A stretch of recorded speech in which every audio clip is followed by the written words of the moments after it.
Hi, my name is Yasmin Tarehi, and this is Gateways to Awakening, where we host one-on-one conversations with leading experts in wellness, well-being, and spirituality. On today's episode, I'll be speaking with Jobi Manson, a visual artist and sculptor working in the mediums of water, light, sound, and stone, and her curiosities have led her deep into the dimensions that exist beyond language, straight into the heart of matter, time, and the space between. Fluidity as the unifying force of her widest inspiration, Jobi's work plays with the subtle intricacies of human connection, mapping invisible landscapes and exploring new ways to attune and translate phenomena of the natural world. And in 2015, Jobi birthed Sēfari, a platform for simple and elemental experiences that merge science, nature, and art in the pursuit of psychosomatic evolution. I am so excited to welcome her to the show. Before we actually dive in, I want to also mention that Jobi has had partnerships that have included Goop Health, The Class by Taryn Toomey, Refinery 29, Soho House, among many others. So welcome to the show, Jobi. Thank you so much. It's wonderful to be here. So Jobi, to kick it off, what do you spend most of your time thinking about and why? I spend most of my time thinking about the creative process and about what elements invite the creative process, what kinds of atmospheres are really conducive to the highest levels of creative expression. And I do that because I believe that our purpose here as living beings that are part of a much larger system is to grow through time and space. It's very simple. And we do that through this perpetual experience of creation and through the expression of our creativity. And so for me, when I consider what it means to be in touch with my creativity, I'm always very curious about what kind of environments awaken it and help me access it with a particular kind of ease. And I'm not just curious about that for myself. I'm curious about that for each person that I come into contact with, because each one of us is carrying something very specific and unique. And I really love to understand and learn from the diversity of nature that exists within each person. I'm very much I would say I'm a hungry student of life. And so I think that every person I meet, without sounding cliche, really does have something to teach me and share with me. And the more I'm open to listening and to considering the environment through which we're engaging, the deeper I can connect with that person and with whatever it is that they have to share. So, Jobi, I want to actually double click on that because we just had this beautiful Sēfari experience, which we're going to get into later in the show. But I want to talk about, how you actually play with these elements and specifically with water to sort of coax people, into their greatest level of creativity. Well, water, I would say, has been my lifelong muse in so many ways, and both as a sensitive person as well as an artist, water has taught me so much about how our environment shapes our experience and how soft environments, and specifically fluid environments, create this kind of insulation which promotes a kind of incubation. And for many years, I've been studying and exploring and experimenting with the ways in which water specifically affects my body and the overall connective process that happens when my whole system is harmonized and attuned with my environment. And in water, I'm able to study sensation in a way that is very focused. And, every body of water, whether we're talking about the warm water of a bathtub or the wilds of the Pacific Ocean, is unique. And so it's a very potent place to explore immersion and absorption and sublimation and also deeply spiritual processes around surrender and connection and transcendence and liminality. I mean, water is it is the essence of life's expression, right? Like nothing that exists that is alive doesn't come into this world without passing through that medium. And so for me, it is an endlessly fascinating space that has so much to teach me about the creative experience, and how all matter is in this perpetual state of change, coming in and out of form through that soft space.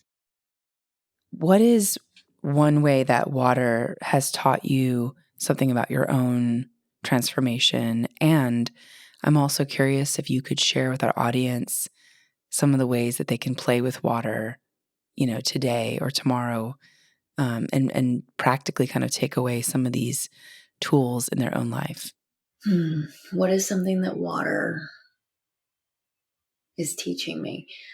I mean, I continue. Water is a space that really helps me quiet my mind and come into a very deep, embodied sense of presence.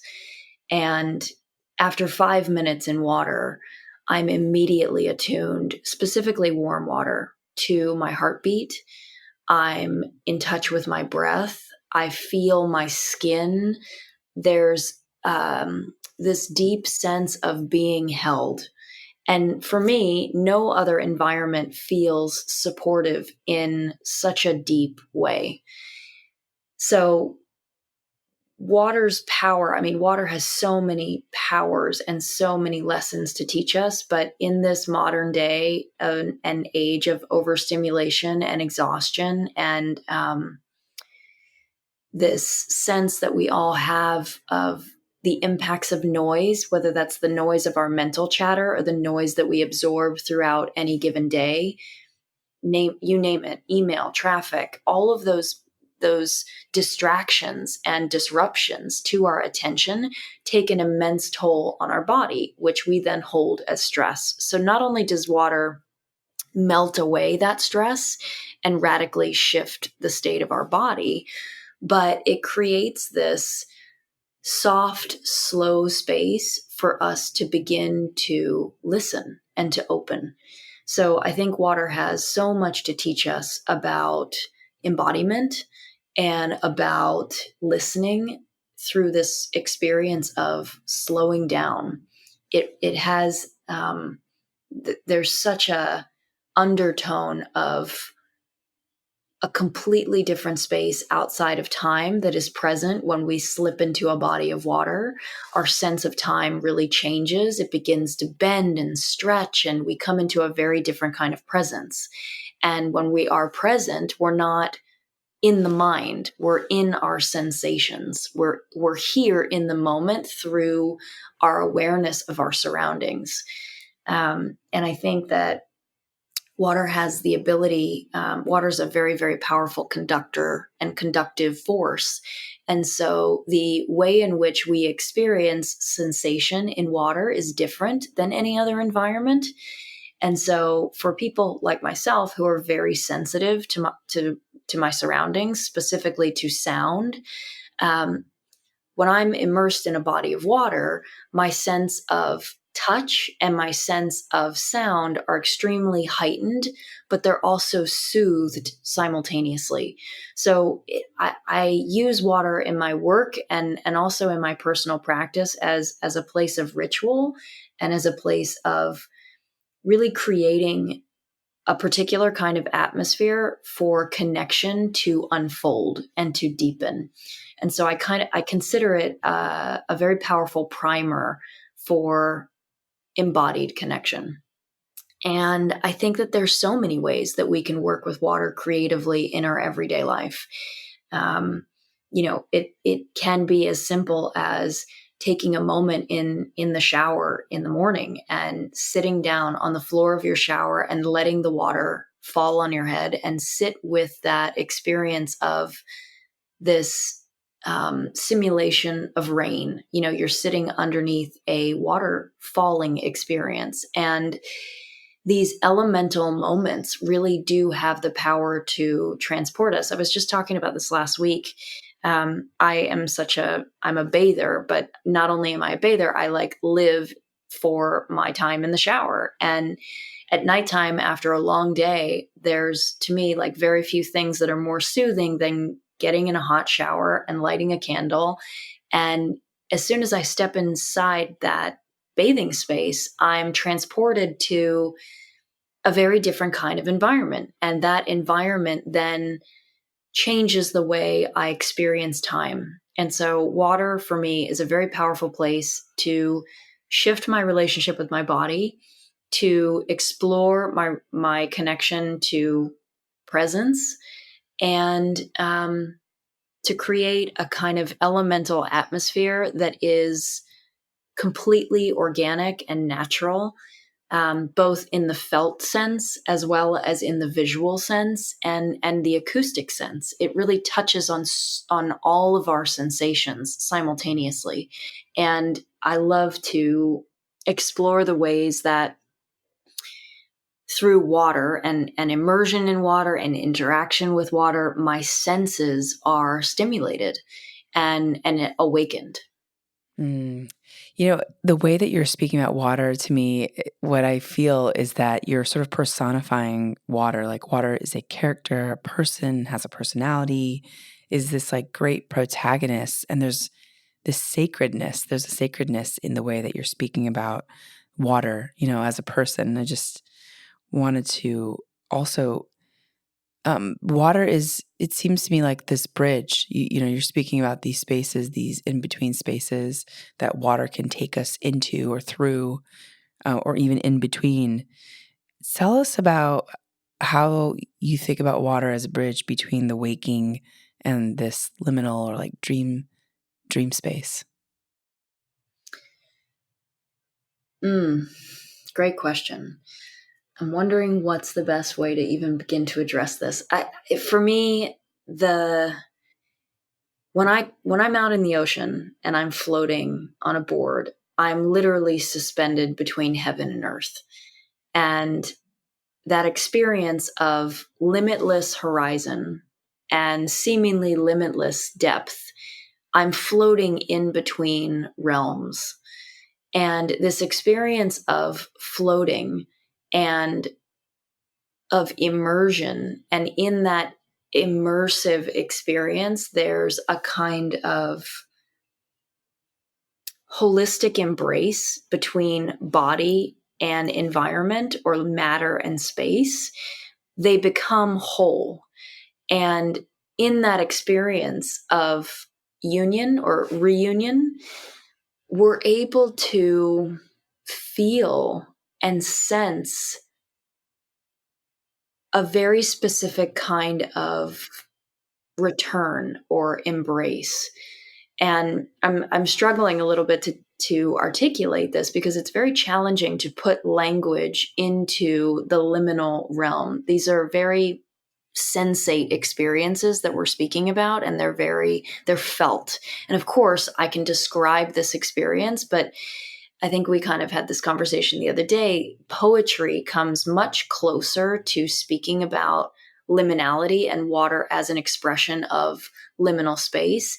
It is a fluid dimension. It is a medium through which all of life flows, and it touches every single living thing on and inside of this planet. Meaning, when I go to a hot spring and I'm bathing in mineral water that has come up, that hot water that has come up from the center and core of the earth, it took that water thousands of years to return to the surface after it had fallen as rain. And that process of deep time change that we experience when we're in touch with the elements and when we're in touch with nature is so humbling and profound. And it reminds me that we are part of a much larger ecosystem and a much larger organic process of just perpetual change. And I think in water, there's a very powerful invitation that we all have to explore our relationship to change, whether we're talking about physical change, looking at needing to shift a physical state from stress to ease, or an emotional state from pain to pleasure. There's a huge spectrum of experience, both in the physical body and in the spiritual body and in the emotional body and in the mental body. And, those are just four main ways of considering this experience of change. But through water, we get to play with them and we get to study them in a way that's slowed and simplified and focused.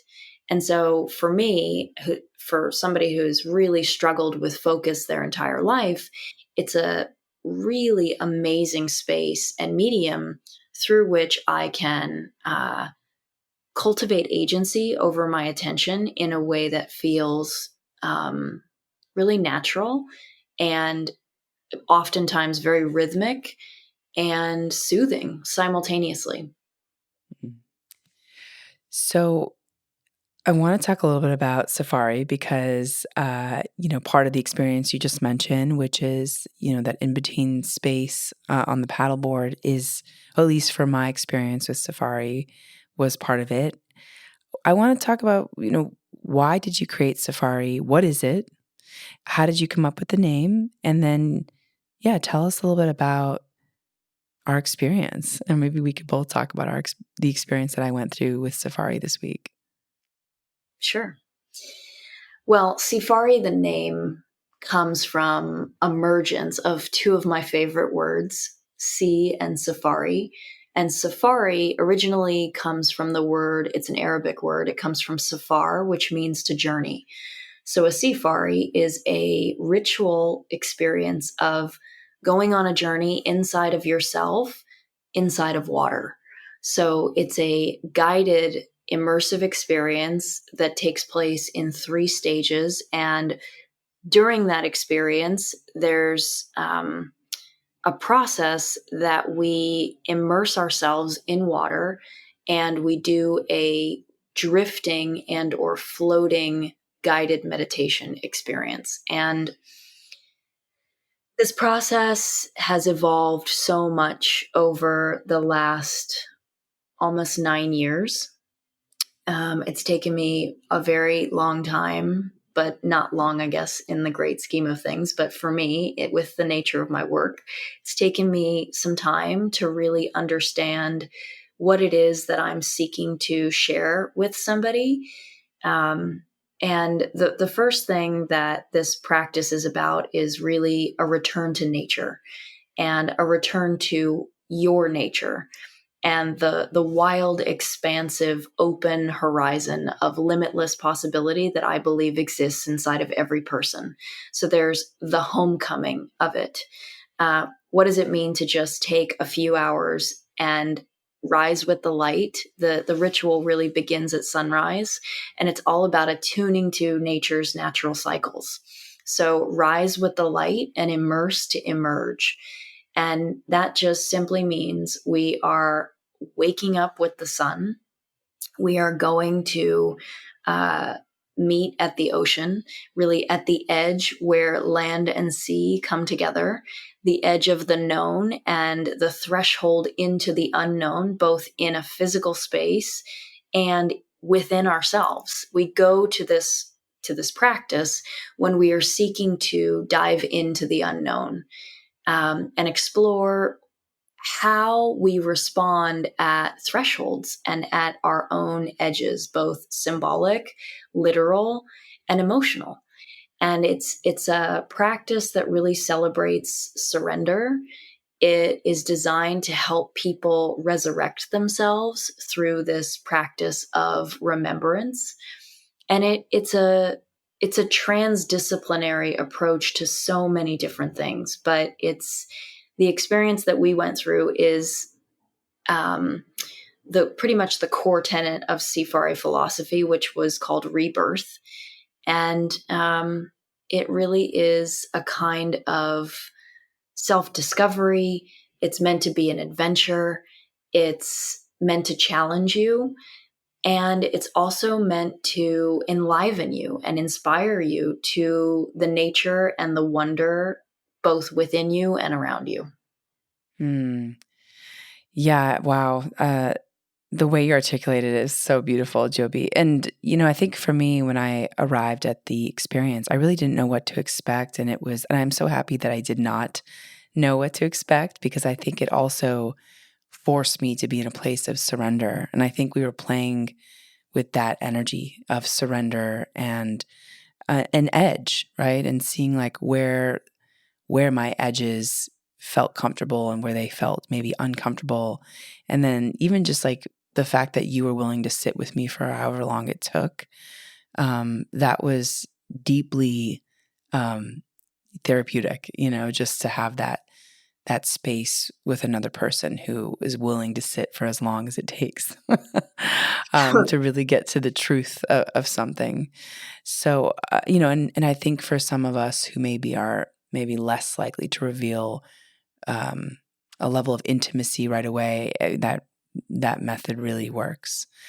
And it also felt to me that we were going into, the unconscious, the subconscious, and the conscious spaces in, through the elements, through the exercise of the ocean, through the rebirth, through the, going in the actual water itself and integrating all the kind of parts that were left behind, or that needed to be left behind, or parts that maybe needed to be reintegrated back in, got reintegrated back in. So it was like a remembering and a renewal and a rebirth. And for me, it was extraordinary and revelatory. And I was just super astounded by what you're able to glean, during our time together that most people haven't gleaned in, maybe in decades of knowing me. So it was really profound. Yeah. So, I'm also curious. I mean, you've done this now so many times over a course of 9 years. What are some of the themes that have come up? And you can also feel free to share your reflections on what came up, in terms of the themes that came up for you in our experience.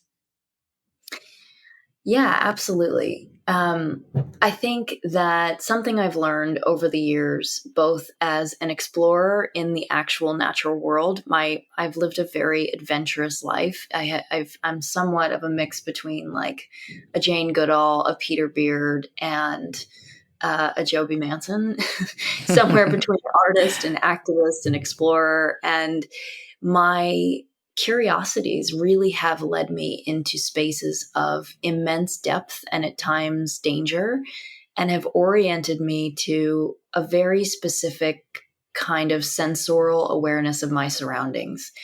And that experience really, for me, it can be distilled into what I would just call deep listening. I think that we all have the capacity to be really attuned listeners, And when we are listening, we are hyper aware of our perceptive capacities. And in my experience, there's layers of listening. When I'm listening to an environment or when I'm listening to a person, I'm listening to how they're communicating, what they're saying, what they're not saying, how the space feels, their body language, the cadence through which they share whatever it is that they're caring to share. And because of the way that I have learned how to listen, and I still have so much to learn about the power of listening, but listening is so essential. It is the most essential skill we could cultivate, both as living creatures that share the planet with everything else, and as communicators who are seeking to express ourselves both for the benefit of our own clarity and navigation of life, as well as through relationship. And so I think listening for me has been the most important teaching and continued area of study that I learned through my work, and that I also get to experience in relation to the people who come on these journeys with me and who work with me over periods of time. But I also think, incredible things happen when we're in touch with our many selves at levels of depth. And I can give so many examples of this, but the one that is wanting to come through in this moment is an experience where I was with a group of women about a year and a half ago. And I was in a hot springs facility, in a natural hot springs facility. And I was invited to give a demonstration of a kind of water meditation experience. And so I spent time with each woman, holding them in the water in a circular motion. And I had the privilege of essentially holding a friend of mine who I hadn't seen for the last couple of years. We hadn't been in touch since COVID, and we hadn't had a chance to catch up. And as soon as I received her in the water, I started to feel this giddiness and electricity that was coursing through my body that wasn't there 1 millisecond before. And I closed my eyes, and when I took her body fully in my hands, I felt this very subtle but very distinct presence of myself, her, and something else. And as soon as I recognized the presence of something else through this kind of listening, and this is like a very deep and nuanced kind of listening that I'm referring to, it was instinctual, and it was instantaneous. As soon as I held her, I knew and felt that she was pregnant. And I opened my eyes, she opened her eyes at the same time, and I kind of started giggling because I felt this giddiness, this like sheer joy. I was emotional and I was giggly, and I've never had this kind of experience in working with people before.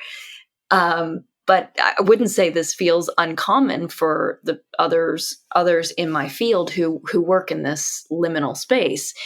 And as soon as I opened my eyes, I looked at her and I said, like, Tara, I have something to tell you, but I don't know if you want me to tell you here. We were with a group of people that we had just met, and that's like quite private information. And she looked at me, and I could tell she knew what I was going to say to her. And she said, no, it's okay. You can tell me here. And I said, you're pregnant. And she said, I might be pregnant. I said, no, you're definitely pregnant. And so the next day, we all like left this retreat experience, and she got home and she sent me a picture of 5 different pregnancy tests, and she was 10 days pregnant. And as soon as I felt this experience, I've had a few very pivotal moments in water, this being one of them. And this level of acute sensitivity that's possible in that space. I'm not saying that this happens every day, but the fact that it could happen even once feels like a complete miracle to me. And it allowed me a kind of experience that was so significant and profound. And it just opened me up to consider the power of mergence. And what I mean when I say mergence is like for things to come completely together. My body, her body, the body of another that was inside of her, this kind of complete and total psychic communion, psychosomatic communion. And to this day, I mean, when I talk about it, I just get chills and I start sweating a little bit. And it's this immensely powerful miracle that exists through this medium that we have every day, whether we're drinking water, whether we're cooking food, whether we're watering our garden, whether we're taking a bath or a shower. And it is literally the miracle of life. And what it has the power to open within us, if we just slow down to pay attention, can be beyond, so far beyond what I could ever articulate. Wow, that's such a powerful story, Jobi. That's incredible. And I'm curious, like, what did you feel when you felt that other kind of being or person? Is it something that you could describe, or was it just sort of a knowing? The first sense that I had was I sensed this fire. Like I saw an image of fire. I literally like the spark of a flame. And I sensed this presence, which felt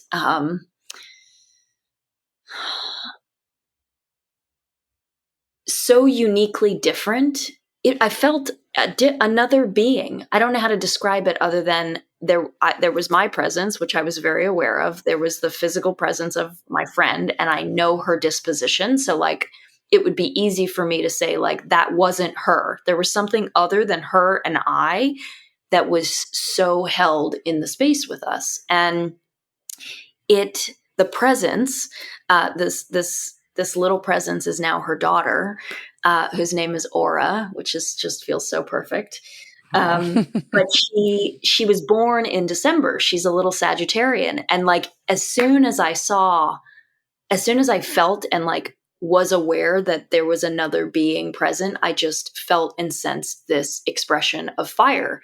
I both saw a visual expression of fire and I felt this heat.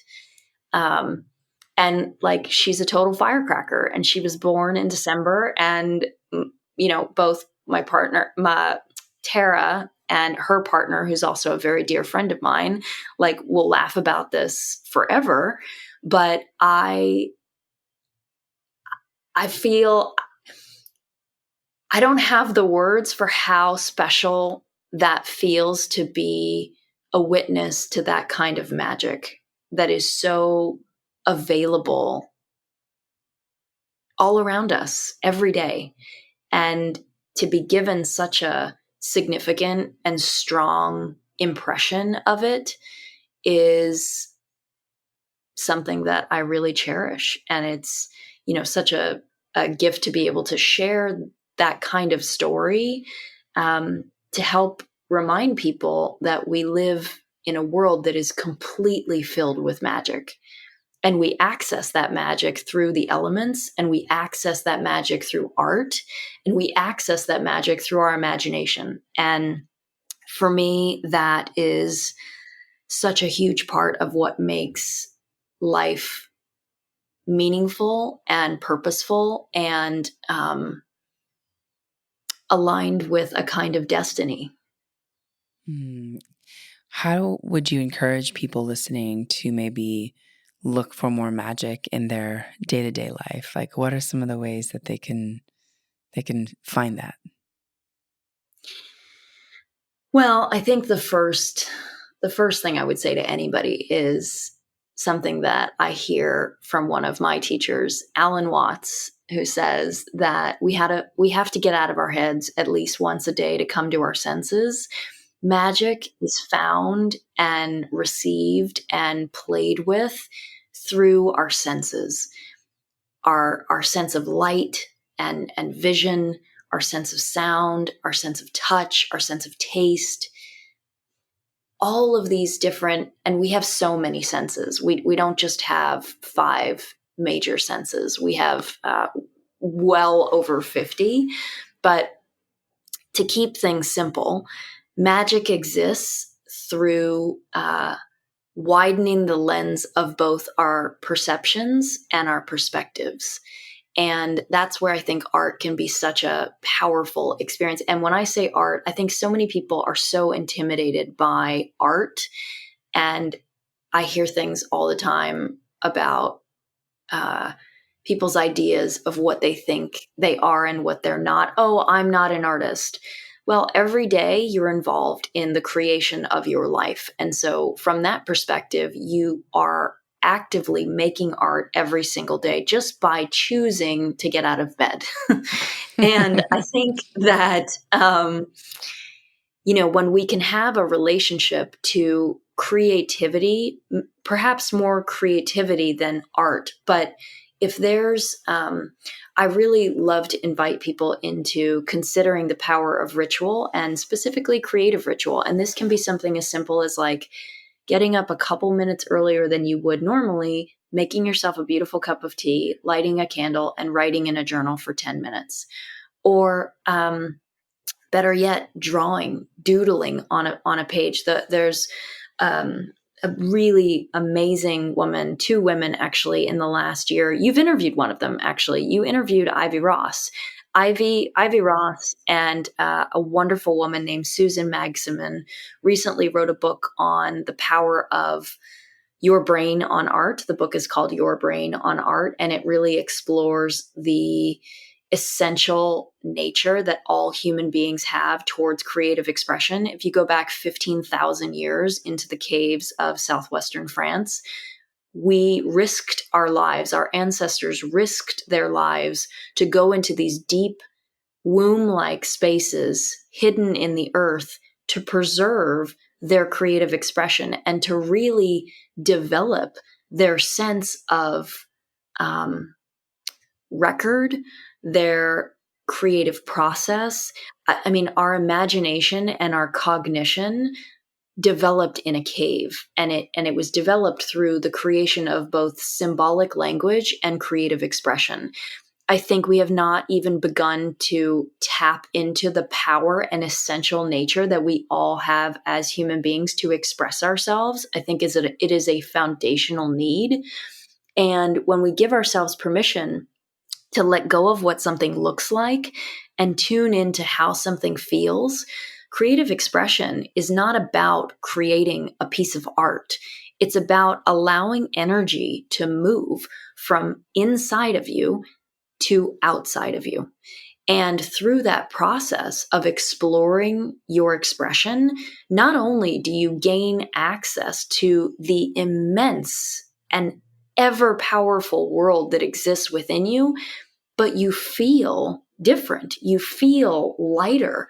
You give yourself the opportunity to discover the worlds within you. And honestly, I don't know anything more powerful than coming into your sense of presence through creative expression. I really believe that it is an immensely powerful tool through which we can resurrect our sense of personal power and agency, which in my view comes from cultivating a repetitive ability to access depth of presence, a restoration of our attention. Yes, it's interesting, like the creative act. I think for like you said, a lot of people sort of have these images of, art and drawings and illustrations, but the creative act is so many things. And to your point, we don't really know who we are until we actually interact with some medium to discover parts of ourselves, right? It's very difficult, I think, to just be isolated in our minds or even through like words, through conversation and discover ourselves or know ourselves. I think having some kind of discipline, like you said, a ritual, like a daily practice, I think it allows you to go deeper. It allows you to go into the spaces that, one normally hides in. At least that's been my experience. So I love that. And Jobi, can you talk to us? I mean, you've had these amazing partnerships with notable organizations like Goop Health and the class with Taryn Toomey, Refinery 29. Can you elaborate on some of these partnerships? And then also, how do you see Sēfari evolving in the future? So I wonder what would be interesting to share about the partnerships. I think throughout the years that I've been exploring the expression that is Sēfari, it's taken so many different forms. When I first started my business, it was a physical space that existed and that was designed, inspired by nature. It was a very biophilic space. And through having a physical space, I not only got to create this portal through which I could discover my community and my community could discover me, but it really gave me a platform to introduce people to creative processes and explore our connection with our environment and the field that Ivy speaks about called neuroaesthetics, how the aesthetics of our environment affect our mind-body connection. And I had that space for 2 years, and then I closed that space for many different reasons, but really to focus on the cultivation of my specifically the cultivation of my guided meditation experience and expression. And for many, many years, that took place out in open ocean. And during COVID, that practice transitioned into the bathtub. And so my world was restructured completely, like all of ours was post 2020. And that evolution through all of these different iterations of Sēfari's structural expression as a business and as a concept and as an art experience, I've both explored the etheric space in working virtually with people and also the physical space of facilitation. I've worked with groups, I've worked with teams, and for many years, a lot of my work was one-on-one. And I really enjoyed that work because it allowed me to go deep and focus with one person at a time. And also because my work is so enriched in the natural world, enriched by the natural world, and also takes place in nature, working one-on-one was so much a consideration of safety for me. During COVID, when I begun to transition my work from the open ocean to the bathtub, which still makes me laugh, I was asked to be a participant on Goop's platform for the virtual experience of their In Goop Health Summit, which is something that they did as an annual, essentially like wellness festival that introduced participants to new practices and different or alternative practitioners. And that experience, again, like invited me to innovate my technique and to think about, okay, how am I going to share what it is that I'm going to share with people who are in their bathtubs, who perhaps aren't used to practicing a guided meditation or any kind of meditation in a water environment. And the user experience of that was very strange in and of itself. I'm in my bathtub on a camera. The person who is receiving this experience is also in their bathtub watching a video. They're not on camera. Really thinking about how to structure the experience that I'm offering, whether I'm working with a virtual health summit or a hotel and spa, which are some of my more recent partnerships that I don't necessarily communicate about as much as I probably should on my website. But for the last couple of years, I've been working with different hospitality partners such as Alberge or the Sea Ranch to explore bringing nature into the hospitality experience in a way that celebrates the landscape that usually the property is positioned on. And my work continues to move into such a place of what David White would call like the genius loci. And he says that in the ancient world, the word genius wasn't so much attributed to a person, but to a place, and how a place has its own sense of genius, and how when we engage with specific kinds of places in nature, that nature awakens the genius within us. And so much of my work continues to press into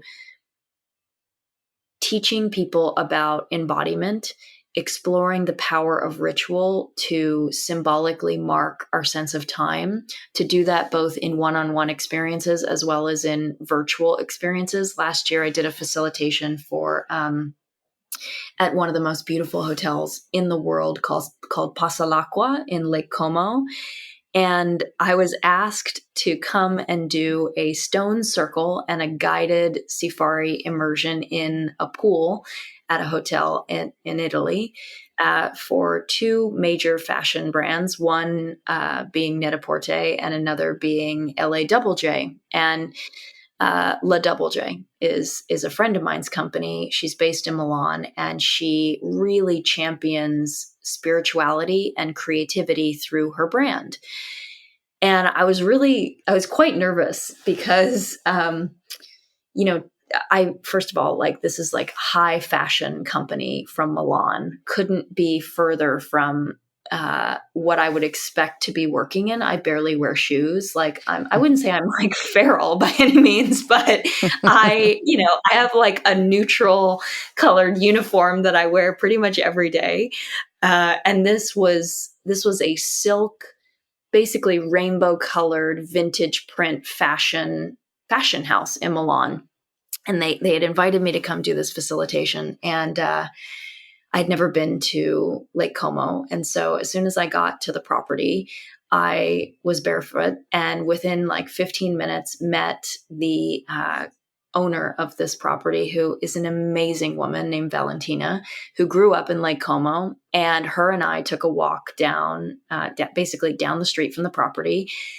And we joked that she's lived here her whole life and like hadn't walked to this little beach in, 25 years to collect stones. And so I, with her, which this was so special, I got to select like 25 stones. We created a stone circle at this activation under this beautiful oak tree. And these 25 women, like fashionistas, who had been invited to this event by both Net-a-Porter and La Double J, to come and experience beauty and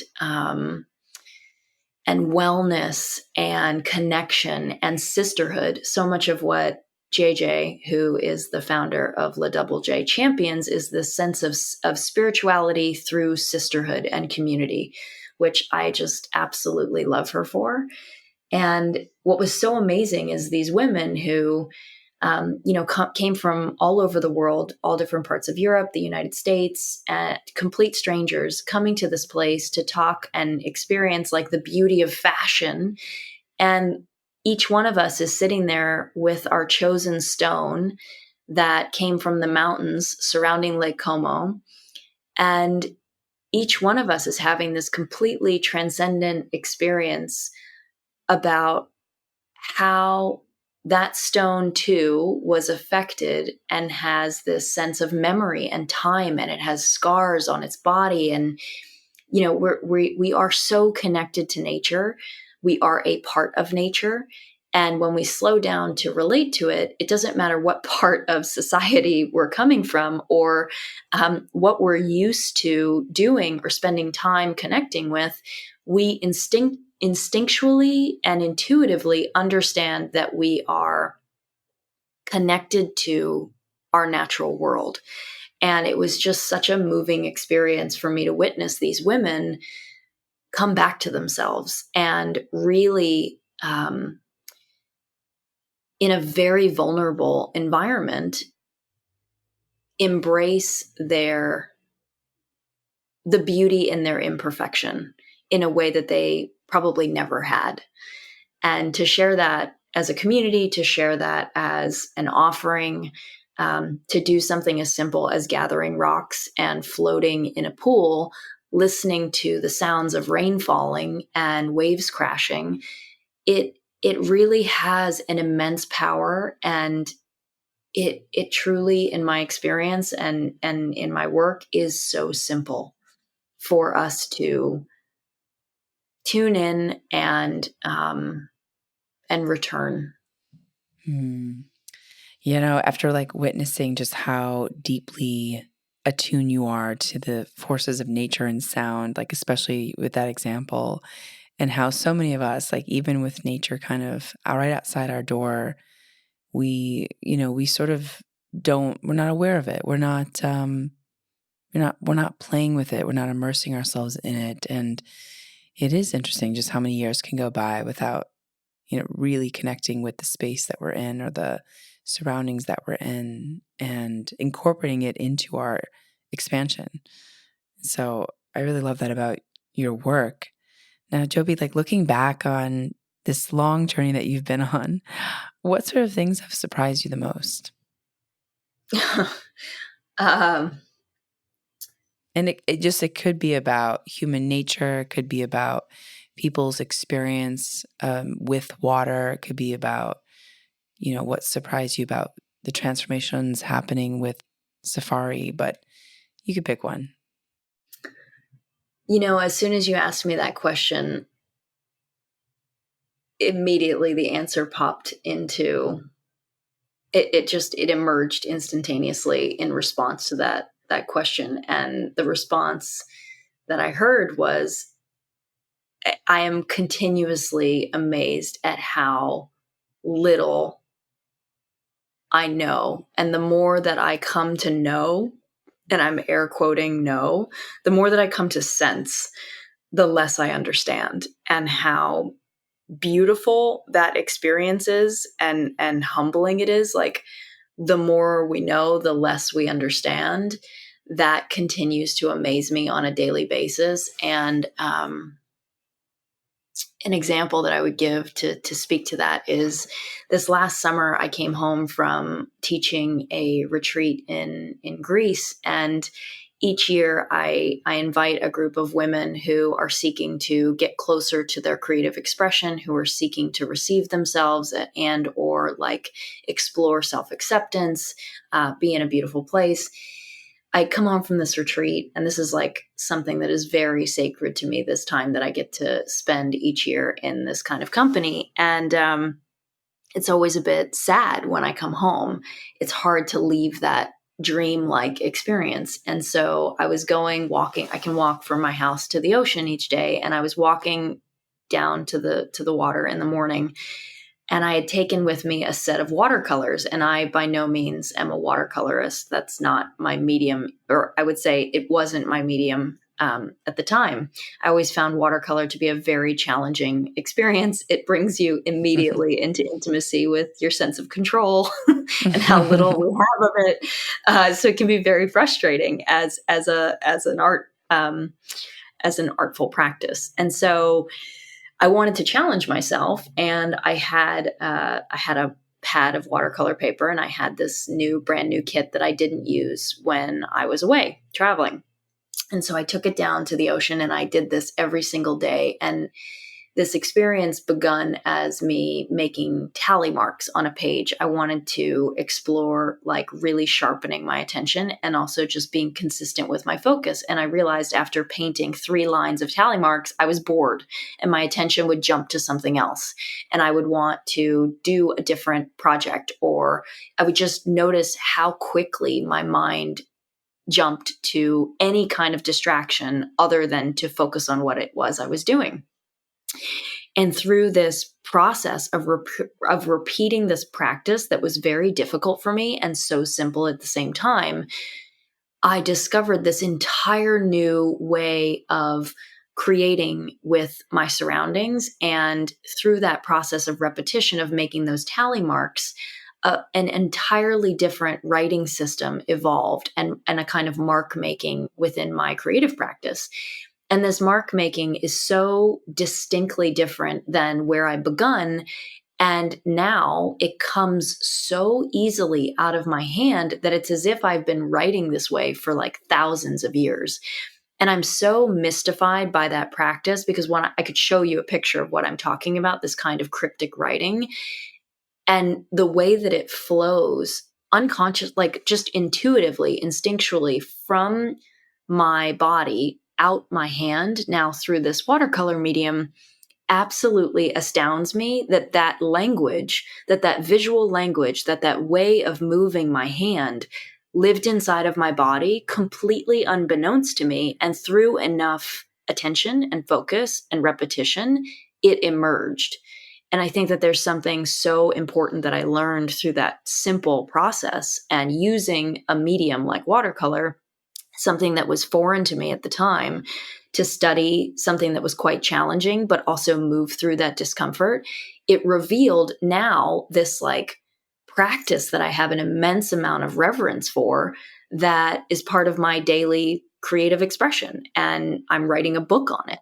And so it's like, I'm just absolutely mystified by what else lives inside of me, completely unbeknownst to me, that I can access through art mediums, through immersive techniques, through ritual. Like it invites me to be so curious about what else is there and what kind of stimulus can I invite and introduce into my life, and through a process of trial and error to evoke that dormant matter that is seeking to find form within me and within you. And I think that I love that quote. I remember this from college. I studied communication in college, and there was a quote by Marshall McLuhan that speaks to this sentiment of the medium is the message. And I would take that a step further, and I would say the medium is the message, and as well as when we explore the medium itself, the medium reveals so much about the nature of matter that is finding form through that medium. So it's a simple invitation for me of always make your way back to the medium, because it reveals the nature of the matter. And I know that that sounds a little cryptic and abstract, but it's, to me, it's such an invitation around the creative process of always make your way back to the material, because it has so much to reveal to you about what is hidden or what is just out of your peripheral view. Wow, it's very inspiring, I think, for all of us and everyone listening, that there's, what else lives in me, as like this question to play with, to invite. And also, I'm sure that there's people who might feel uncomfortable, right? To discover what else is in them. So there's like an interesting journey to sort of walk in this, Yeah, right? This absolutely. deeper inquiry of self through the medium and through the Totally. And consistency. I remember listening to, oh, sorry, I didn't mean to interject there for you. But I was going to say that a couple years ago, I did this masterclass episode. I was really leaning into my fears or insecurities around public speaking at the time. And so I took Robin Roberts' masterclass on public speaking. And the second or third episode or module in that program, she talked about this thing that her mother said to her when she was just starting her career as a sportscaster. And her mother said, Robin, like, make your mess your message. And it's something that continues to stand out to me, especially with regards to each of us giving ourselves permission to be a mess. Creative practice is the most amazing place to be messy. The purpose of play, the reason that human beings evolved play as a quintessential tenet of learning, was to be able to try different solutions in a safe environment and container. And I think that the more permission we can all give ourselves to be messy inside of a safe space, a safe physical space, but also like just a safe emotional space, one without judgment, to explore what it is that we're seeking to express. And when we consider how creativity begins, all creation begins in chaos. And so there has to be permission for the chaos in order to get to the coherence. What a pure perfect reminder, I think, as many people are struggling, to make sense of their mess and to want things to be perfect. I think there's so many people who I speak to who are just obsessed with getting things to be exactly right or perfect or not launching until like version 10 is ready. And so I love this idea of just being okay with the process and the journey, and in fact welcoming that journey. So Jobi, where can people find you? Are there any resources that you can point folks to in order to perhaps do a Sēfari experience or bring you into their organization? Absolutely. I have a website, which is iamsefari.com, iamsefari.com. And that's where you can reach out to me and explore the different immersive offerings I have available, both one-on-one and for group experiences. I also have a digital guided bathing immersion that one can access on my website called Bathe in Nature. And I'm also on Instagram privately as Jobi Manson, or my brand, I Am Sēfari. And beyond that, I also have a Substack that has been a really fun creative project over the last year and a bit called Moving Mountains. And each month I send out 2 newsletters, one that is an interview with an artist who I'm really inspired by. And it's really, it's a Substack dedicated to exploring the creative process and artists' relationship to their creative process. And then the other newsletter is just something that I'm musing over that's inspiring me.